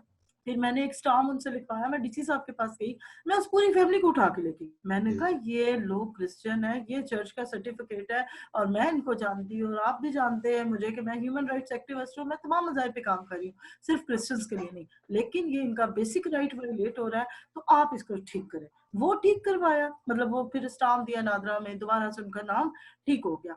और हमारा, जहां तक आपने कहा पेरेंट्स का, ये चीजें हमें पेरेंट्स सिखाते हैं, ये चीजें हमें स्कूल सिखाता है, ये चीजें हमें चर्च सिखाता है कि हमने अपने फेथ में स्ट्रांग कैसे होना है। मैं जैसे अभी पहले भी डिस्कस कर रही थी कि मैं संडे स्कूल टीचर हूँ, एक जब मैं बच्चों को सिखा रही होती हूँ इन्होंने प्रोफेशनल लाइफ में कैसे बिहेव करना है, अपने जो आस पड़ोस में कैसे बिहेव करना है, तो व्हाई नॉट के माँ बाप क्यों नहीं सिखा सकते हैं कि आप जिस कम्युनिटी में है आपका उसी में रहना है, आपने उसी में शादियां करनी है, आपका जो नाहमवार जुआ है इसमें आप इधर उधर नहीं जा सकते। और ये मेरा ख्याल है, ये चर्च को स्ट्रिक्टली पेरेंट्स को भी उनकी काउंसलिंग किया करें और एक महीने में एक दफा जरूर पेरेंट्स की मीटिंग करें कि आपने बच्चों को इस दफा क्या सिखाया या क्या तब्दीली देख रहे हैं बच्चों के अंदर।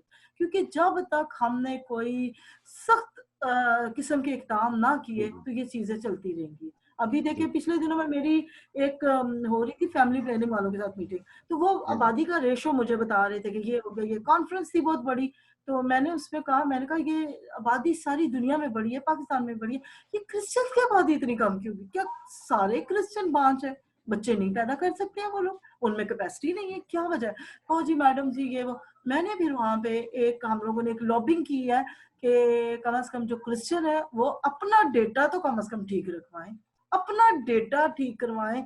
जब मैंने उनसे कहा अगर आपसे नहीं लिखा गया, अगर सेंसस नहीं ठीक हुए तो आप चर्चिज को ये काम दे दें, जो बेहतरीन बड़े चर्च हैं वो आपको डेटा दे देते हैं कि हमारी आबादी कितनी है, हमारे साथ लोग कितने हैं, तो ये करें आप। उन्होंने कहा कि हम इसको लॉबिंग में ही ला सकते हैं ये चीजें, हम आगे एक सजेशन दे सकते हैं, अब पता नहीं कहाँ तक ये जाए। इवन देख लें ट्रांसजेंडर का जब बताया कि उन्होंने कि डेटा कम है तो उन्होंने बवाल डाल दिया, पूरी दुनिया में वो निकल आए, पाकिस्तान में निकल आए, अटक में इवन ट्रांसजेंडर्स निकल आए कि जी हमारी आबादी तो इतनी नहीं है, हमें तो फोर्सफुली वहीं से हमारे साथ हरास कर दिया गया है, नादरा से हमें हरास कर दिया गया है, वहीं पे हमें फोर्स कन्वर्जन में ले लिया गया है।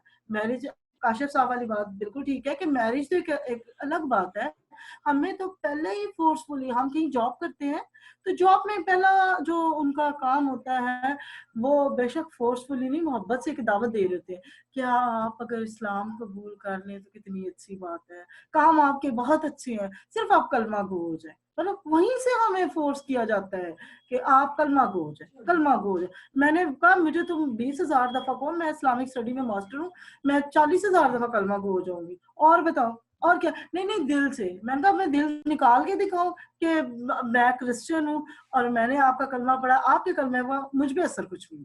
मेरे लिए ये एक नॉलेज है, एक किताब है इस्लामियात, और मैंने इसको रखा है क्योंकि मुझे डिबेट करनी होती है मुस्लिम से। मैंने कुरान पाक पढ़ा है और मैं कुरान पाक तर्जुमे के साथ पढ़ती हूँ। और कई दफा ऐसा होता है जब फोर्स कन्वर्शन की मैरिज यहाँ पे रजिस्टर्ड होने वाली होती है तो एक दफा सोशल वेलफेयर डिपार्टमेंट मुझे दारुल अमान बुलाते हैं, क्रिश्चियंस का हो तो मुझे बुलाते हैं।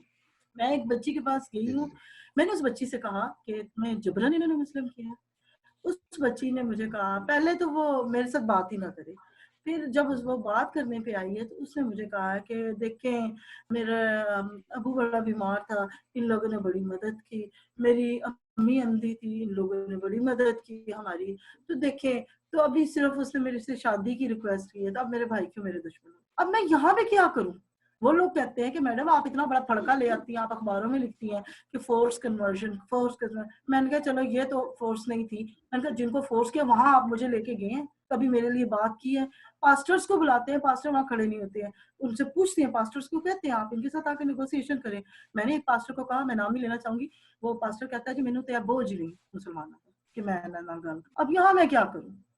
मैं कौन सा ऐसा बोझ वाला बंदा देखूं जो जब मुझे कहा जाए कि आप अपने बच्चे से या लड़के से बात करें, एक लड़के की सॉडमी हुई है, 7 लड़कों ने सॉडमी की है उसकी, और वहां पे कोई पास्टर नहीं खड़ा हुआ उस बच्चे के लिए, सातों ने उसके बाल भी काटे, उसको कलमा पढ़ाते रहे, उससे नहीं कलमा पड़ा।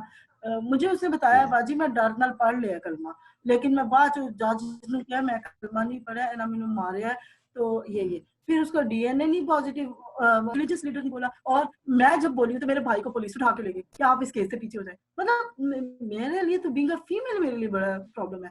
अब आप लोग तो बड़े अच्छे इलाकों में रह रहे हैं, ब्लेस्ड है आप लोगों के पास सारी फोर्सेस हैं, लेकिन हमारे पास यहाँ अटक में कुछ नहीं है सर। इस कंडीशन में भी रह के हम लोग चाहते हैं कि मैंने हर फोरम पे मतलब यही कोशिश की है कि बेशक इत्तेहाद इंटरफेथ में काम करें, लेकिन अपने फेथ में किसी को इंटर ना होने दें।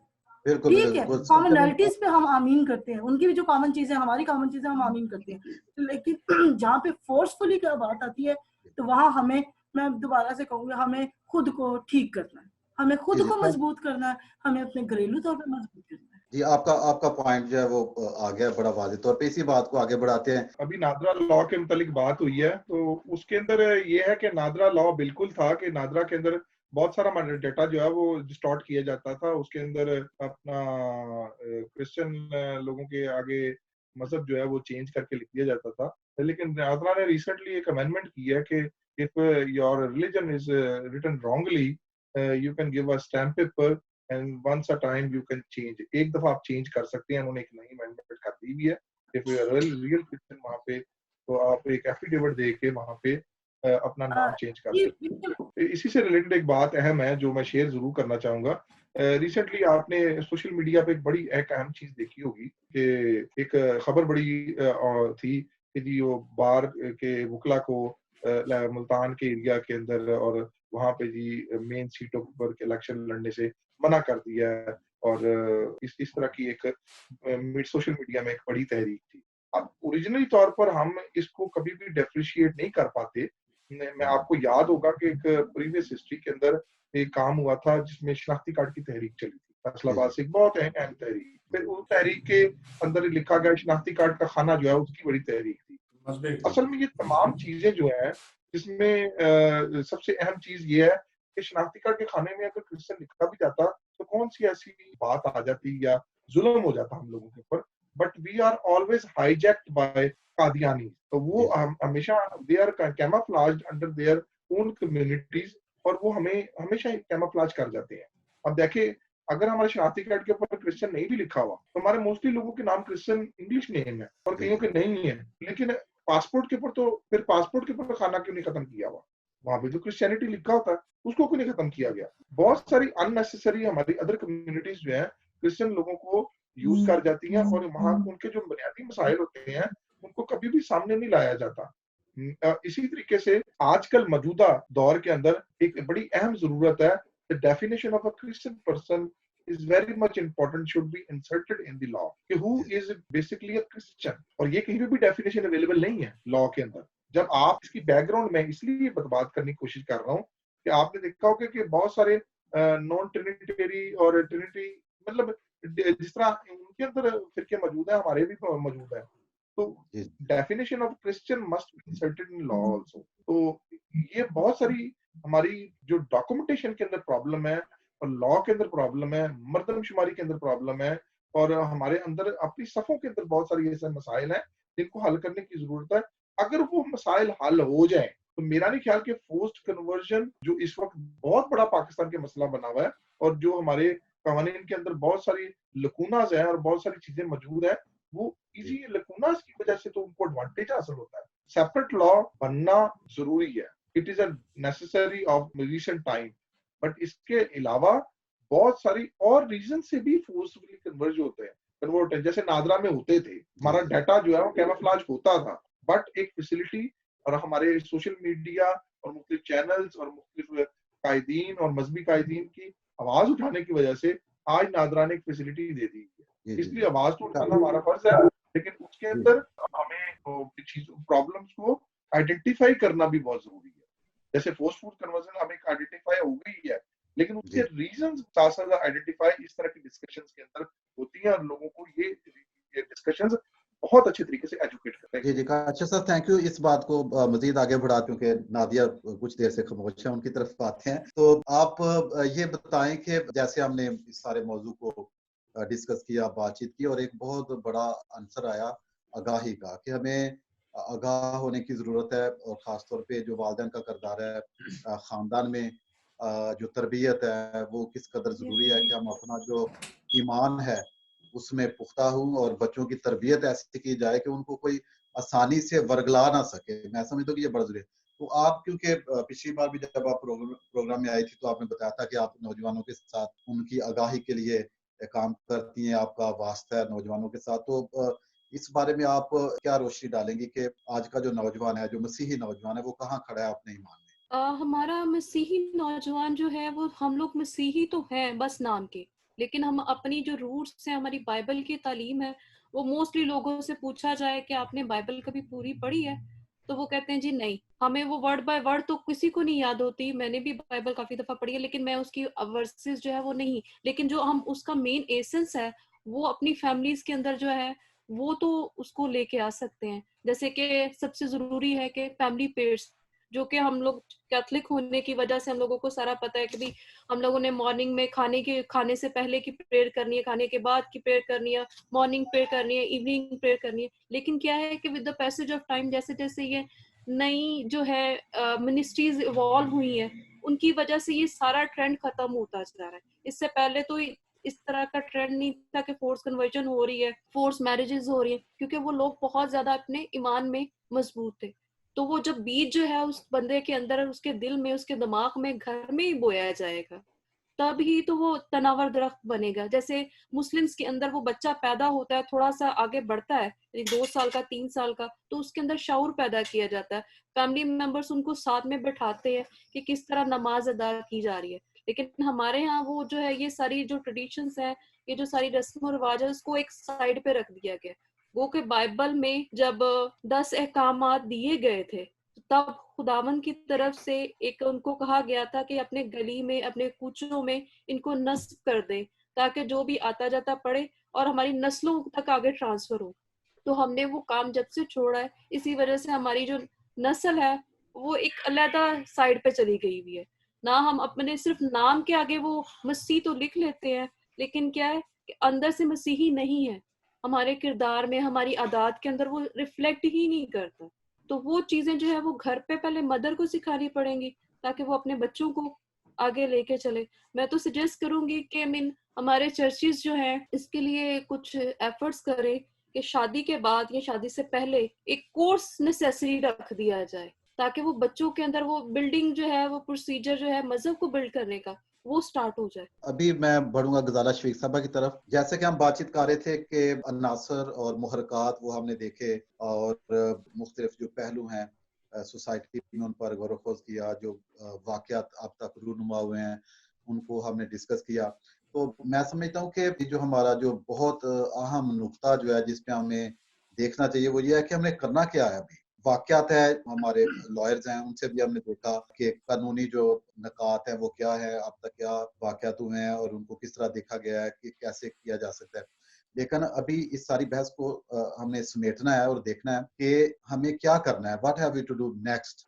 तो ये आप क्या समझते हैं कि कौन से कुछ स्टेप्स हैं जो बड़े ज़रूरी हैं, जो आपके नज़दीक जो हम इस मुआशरे में रहते हुए उठाने चाहिए, ताकि या तो ये वाकयात हो ना, और अगर होते हैं तो उनको किस तरह डील किया जाए, हमारी जिम्मेदारी क्या है? हाँ जी, बहुत अहम क्वेश्चन है इसको कि हमें हमारी जिम्मेदारी क्या है। इस पर बात करने से पहले मैं थोड़ा सा एक बात करना चाहूंगी कि बाइबल में शादी की उम्र का जिक्र हुआ। बाइबल में लिखा है कि ब्याह करना तुम्हें इज्जत की बात समझा जाए, और कोई भी 15-16 साल की लड़की की शादी कर देता है ना, तो लोग 10 रिश्तेदारी बातें करते हैं, अभी तो उसे सीधा खड़ा नहीं होना आया, अभी तो उसको खाना नहीं बनाना आया। तो इस वजह से लॉ ऑफ द लैंड के बारे में भी बाइबल मुकद्दस कहती है हमें उसका एहतराम करना है।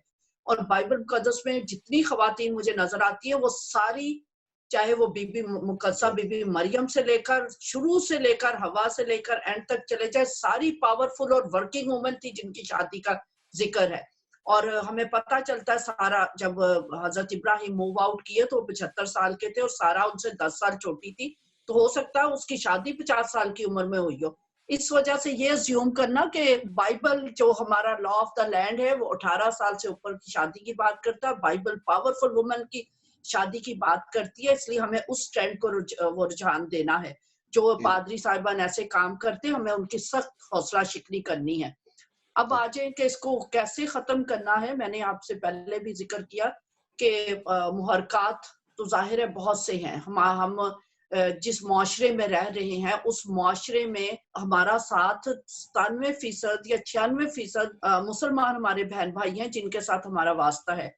लेकिन बात क्या है, ठीक है मसीह में बहुत हमें फ्रीडम है, लेकिन ये फ्रीडम ये नहीं कहती कि आप दूसरी अक़वाम के लोगों को अपने घरों में घुसाएं।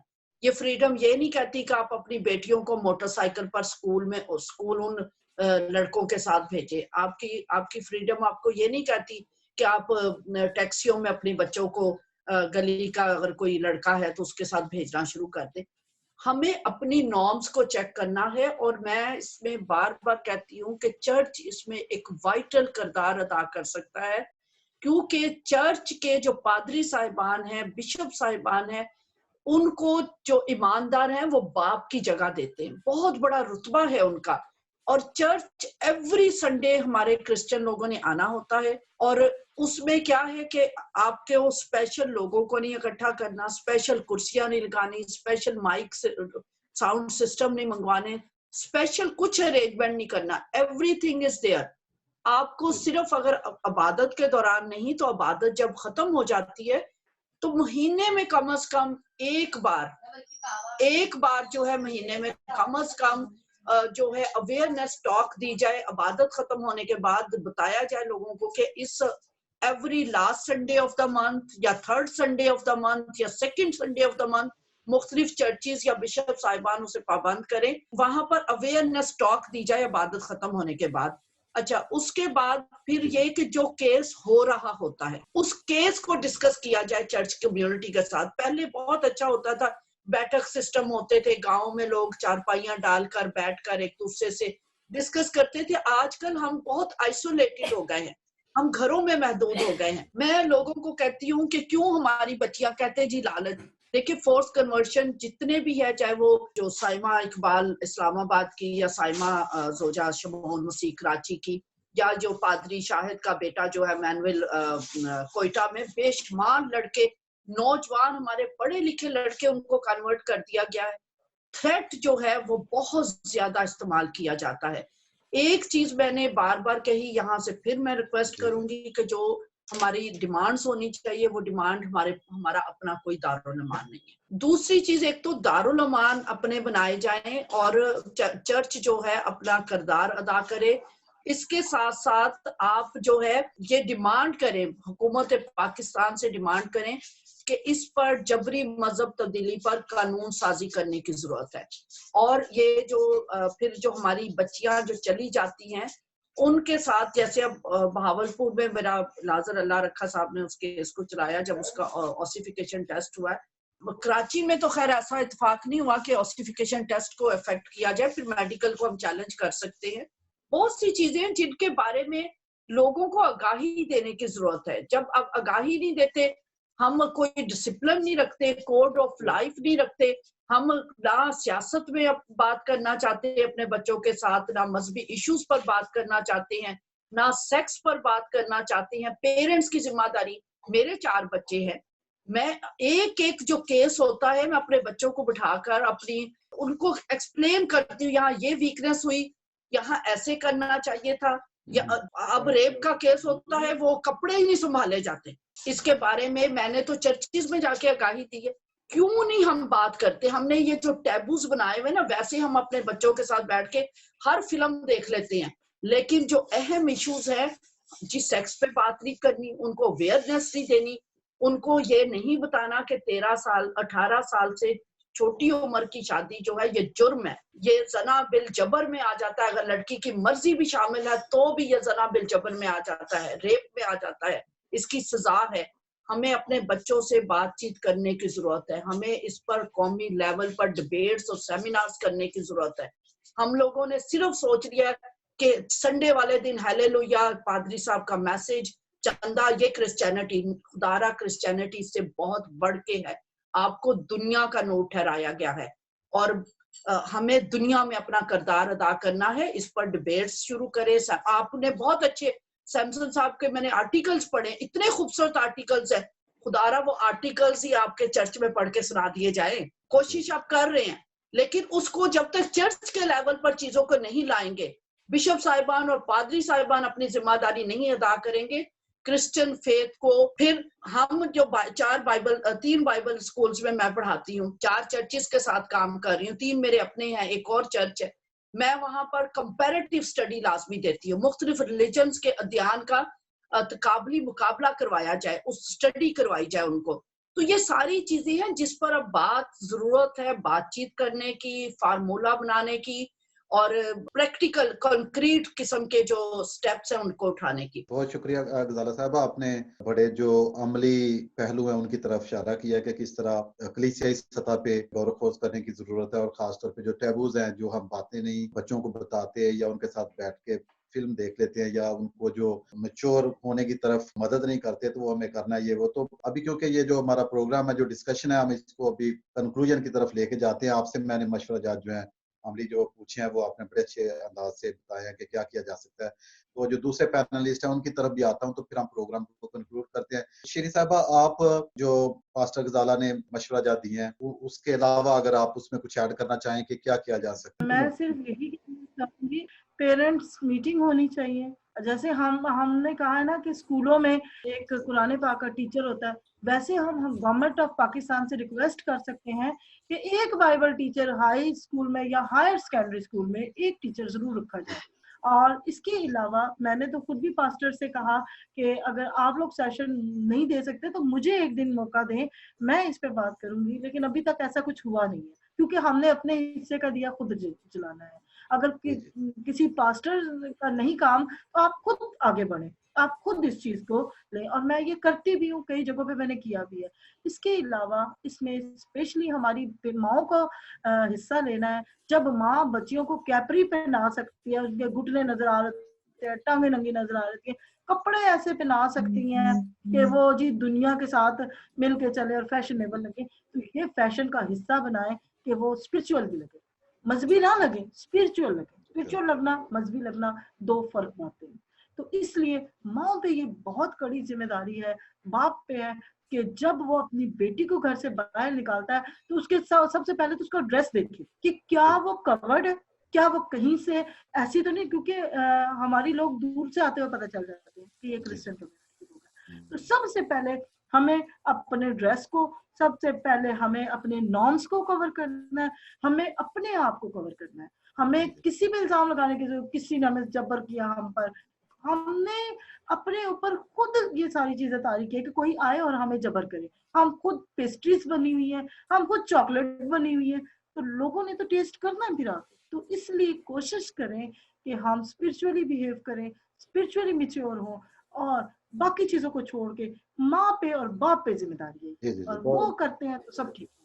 जी जी, थैंक यू। और अभी हम जाते हैं काशिफ की तरफ। काशिफ, आप जो 2 हमारे पैनलिस्ट हैं जिनमें पास्टर गजाला है और शीरी, उन्होंने मशवरा जात दिए हैं और बड़े सख्त अल्फाज में दिए हैं। मुझे लग रहा है उनका वो जो ईमान और जोश और जज्बा है, ठीक है। और मैं समझता हूँ कि ये इसको हम गैरत भी कह सकते हैं। आप देखेंगे जब ये वाकयात होते हैं तो बहुत दिल वो जो है दुखता है कि ये क्यों है हमारे साथ।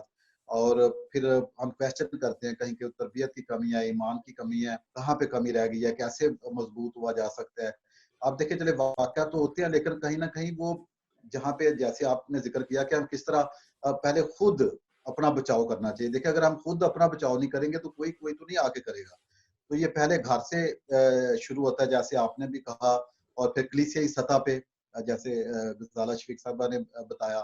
तो काशिफ, आप इसमें कुछ ऐड करना चाहेंगे? बिल्कुल, मैं सिर्फ इतना कहूंगा कि मौजूदा सूरत हाल में नो डाउट हमें फोर्स्ड कन्वर्जन का कानून चाहिए, और वही, लेकिन उसके साथ साथ हमारी बीइंग माशरे में एज लीडर्स, हर कोई अपने खानदानी सरबराह के होते हुए हर एक की फर्दन फर्दन जिम्मेदारी है कि वो मुख्तलिफ चीजें जो माशरे के अंदर हो रही हैं, गलत हो रही हैं, उनको गलत भी कहा जाए।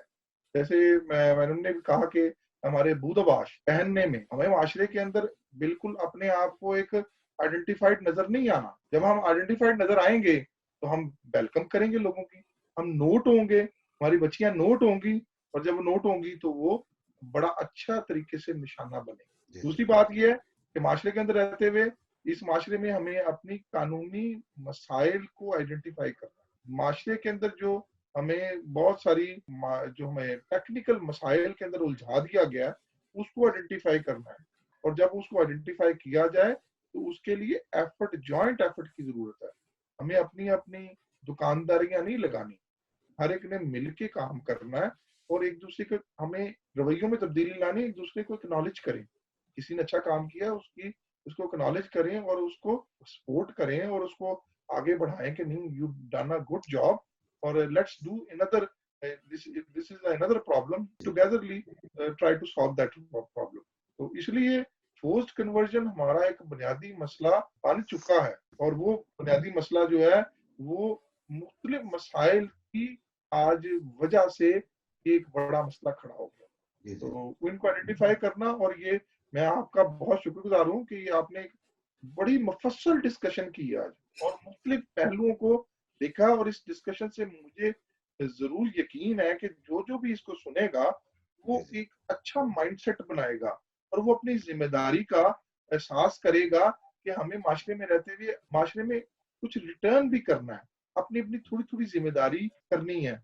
और खासकर मैं चर्च लीडर से जरूर रिक्वेस्ट करूंगा कि हमें एक रूटीन के इबादती प्रोग्रामों से निकलकर थोड़े से हमें नॉलेज बेस्ड मजहबी प्रोग्राम्स की भी जरूरत है। मौजूदा दौर जो है वो नॉलेज का दौर है, लोगों के पास इंटरनेट की फैसिलिटी अवेलेबल है, लोग सवाल करते हैं। तो इसलिए हमारे जो रिलीजियस लीडर हैं उनको इबादत का थोड़ा सा तरीका चेंज करना की जरूरत है, ताकि जो हम रूहानी तौर पे भूखे लोग हैं और जो यीशु को बहुत प्यार करते हैं, वो चाहते हैं कि उनकी रूहानी भूख भी खत्म हो। और जब वो रूहानी भूख खत्म होगी तो वो कभी भी गलतियां नहीं करेंगे, उनको आइडेंटिफाइड होंगी कि वो गलतियां माशरे में ये चीज बुराई है, और उस बुराई की तरफ से हमें अवॉइड करनी चाहिए। जी, बहुत शुक्रिया काशिफ साहब। अभी नादिया, आप इस चीज में कोई ऐड करना चाहेंगी अपनी तरफ से कि क्या किया जा सकता है अमली तौर पे, अमली नकात की शक्ल में? जो एजुकेशन है उसी के ऊपर मैं जोर दूंगी कि हम लोगों को जहाँ पे हम लोग बाकी अदर जो है दुनियावी एजुकेशन हासिल कर रहे हैं, उसके साथ साथ हमें बिब्लिकली एजुकेशन प्रोवाइड किए जाए।